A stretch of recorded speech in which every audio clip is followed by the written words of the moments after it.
আসতে আর মাত্র 6টা দিন বাকি। 6টা দিন বাকি, আর এটা রবির বছর।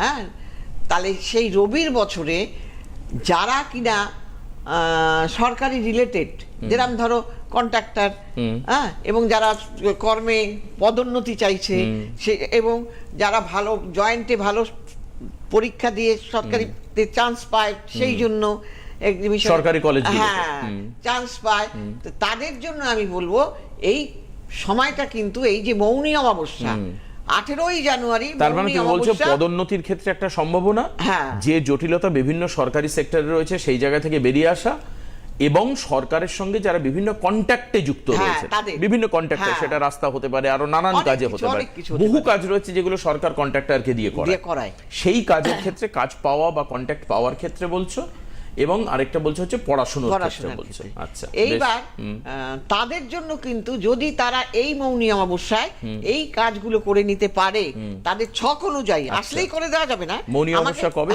18 তারিখ। 18ই। এবার তাদের আমি ছকটা আগে দেখবো, ছক না দেখে আমি কারোরই কোনো কাজ করি না, কাজেই দেখবো তার গ্রহগত ফলটা কি আছে, সেই বুঝে কোন গ্রহকে বুস্ট আপ করলে পরে তার এই জিনিসটা হয়ে যাবে।